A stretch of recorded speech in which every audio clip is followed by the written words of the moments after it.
You already know what it is. It's your boy Lightwalker X here, back with another video, and it's going to be more of a rant. And if you're living under a rock, then you probably haven't noticed that Kendrick Lamar is probably on one of the greatest runs we've seen in hip-hop in a long time. And that is evident due to the success of the Grand National Tour. Now, the Grand National Tour at the time of this recording is about 10 shows into the tour. And as of right now, pretty much almost every show has been sold out. I shouldn't have to explain how much of a W this is for hip-hop as a whole, because it's very rare that we see a hip-hop artist tour in a stadium and be able to sell it out back to back while keeping it hip hop.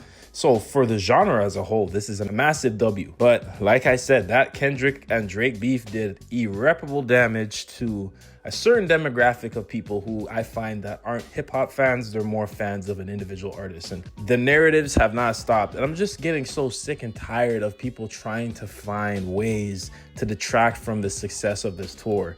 This shouldn't be seen as a W for just one person or one label or one organization. This is a W for hip hop. This isn't just a tour where the performer is going up and just doing karaoke and just having the crowd sing the songs. No, this is a tour with set pieces, pyrotechnics, visual cues, and Easter eggs, because he continues to add new elements of hints and other things that he wants to disclose in his tour, right? Just the other day at the New Jersey show, I believe it was the second New Jersey show, we seen that he had a giant GNX that was covered up, similar to what we saw in the Luther music video. So we've never seen something like this before, and it should be inspiring to us as a whole that this is even possible to do, because up until now, we never seen a hip-hop artist tour at this magnitude after the year they had. So a lot of the detractors, from what I've seen now, including Diddy, continue to give backhanded compliments to Kendrick and SZA and are searching for empty seats. And I never knew this whole empty seat thing was a thing. Apparently this has been happening before, because this is Stan Wars, right? It's never that serious to watch a concert for an artist that you don't like and see how the touring data is. But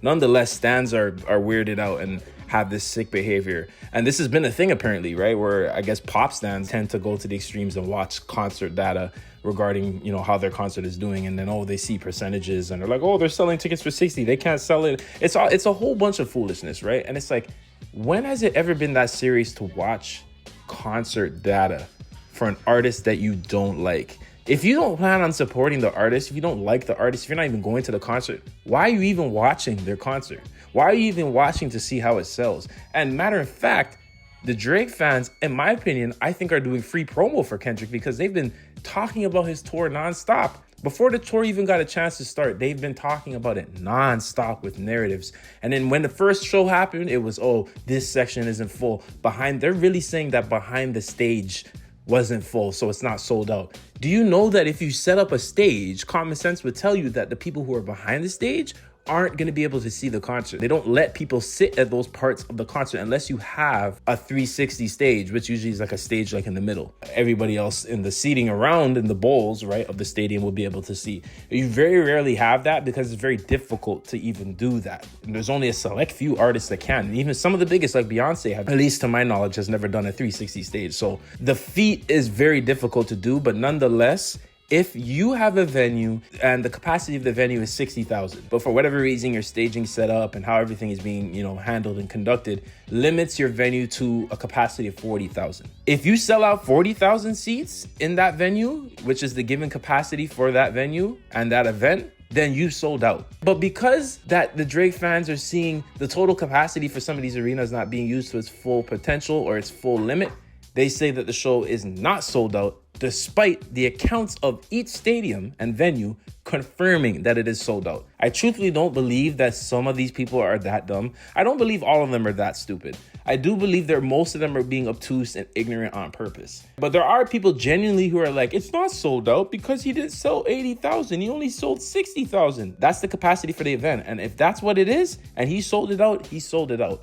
It's just sad that we even have to have this discussion, but I find that there's a lot of immature, unhinged individuals in a lot of these stan groups, and it's becoming even more and more poisonous online to have discussions about artist success because people are always finding a way to detract from it. And yes, that's gonna happen. There's nothing you can really do about that at the end of the day. Yeah, because people are gonna hate, people are gonna try to detract from your success. And even when you're really good at something, it's impossible not to have haters. As a matter of fact, it's better that you have haters because that means you're doing something right. But at this point, it's just very sad that people are going to this level to try and take from another artist's success. And a lot of these other artists that made quick, digestible music, they're in shambles right now. And in awe that Kendrick is able to do this off of conscious music.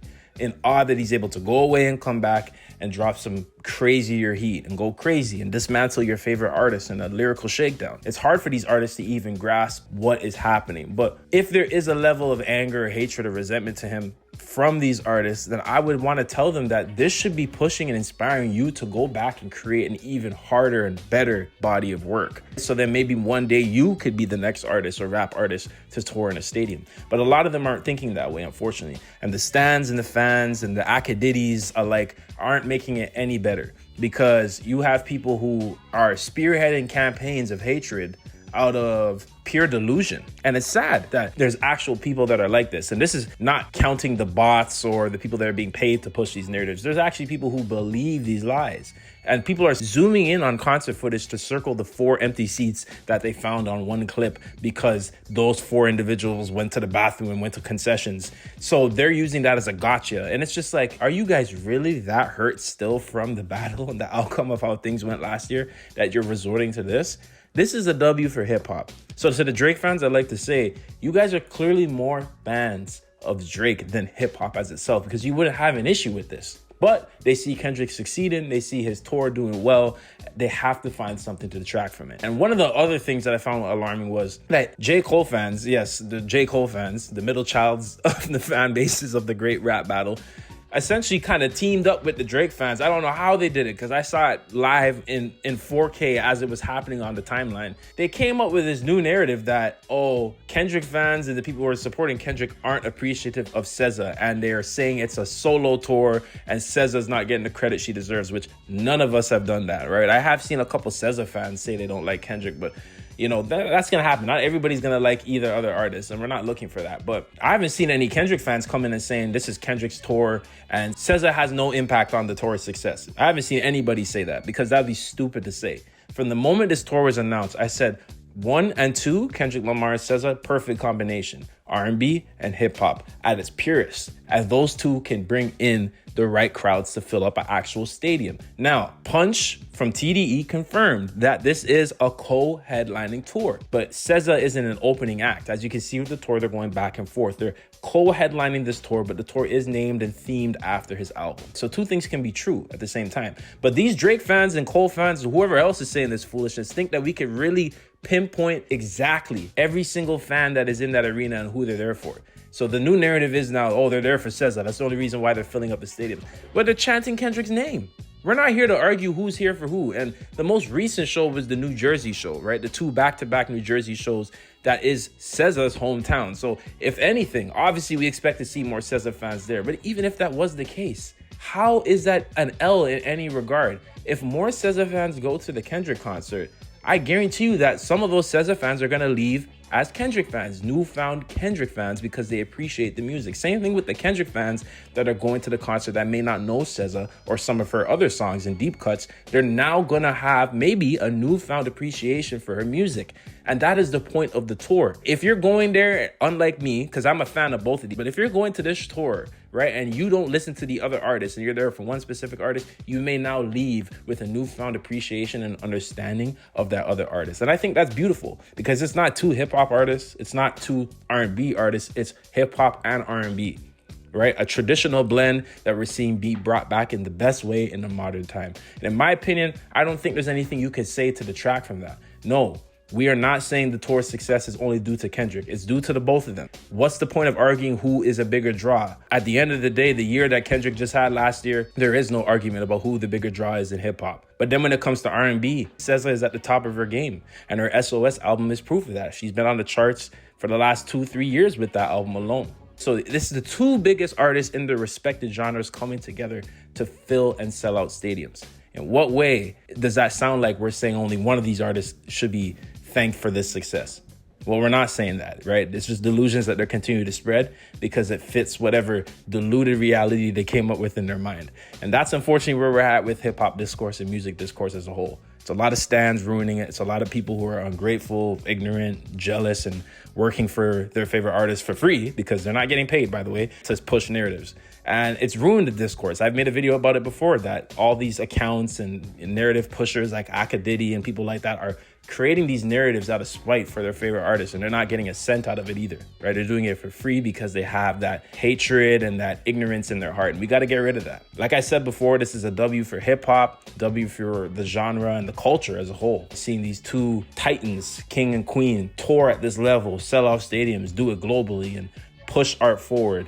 At the end of the day, I'm not even a musician. I'm a filmmaker, but this is inspiring to me as a filmmaker to see these two black individuals push the culture forward in the best way possible and be probably the best representation for the culture in its authentic form as well. So to me, I can't see anything wrong with that. I'm not gonna waste any time trying to detract from that because I have a life. And at the end of the day, you should focus on the artists that you guys like and maybe support them better. So one day they can actually get to a point where maybe they will do a stadium tour. At the end of the day, it's about artistry. And I hope that all the musicians in the industry look at these two touring at this level and use it for inspiration. Because at the end of the day, no matter what side you're on, and even if you're Drake, we want to hear better music. We don't care about the numbers and the stats. That's for you guys to obsess over. But as fans, it needs to be music first. And once the music does well, it will always be reflected in your tour. And as we're seeing now with the GNX tour, things are going very well. So just had to get that off my chest because there's a lot of foolishness and a lot of craziness going on. But what do you guys think? Are you guys attending the Grand National Tour? Are there any other tours you're going to be attending this year? Because it does seem like it's the year of tours. So I know everybody got to get their money up if you're going to be going to these concerts because they are not cheap at all. So you guys let me know. What do you guys think of the GNX tour? Are you attending any other concerts this year from any of your favorite artists? And what's your opinion on this topic as a whole? Fans desperately trying to talk down on an artist's success that they may not like. You guys let me know in the comments below. I hope you guys have a wonderful day. Like, comment, share, and subscribe. Stay blessed and stay tuned. Tell me, I don't want to talk on no selling. You know I got language barriers. There's no accent you can sell me. You're cold and ivory, you know I'm a selfish. The crown is heavy. I pray they ain't my real friends. If not,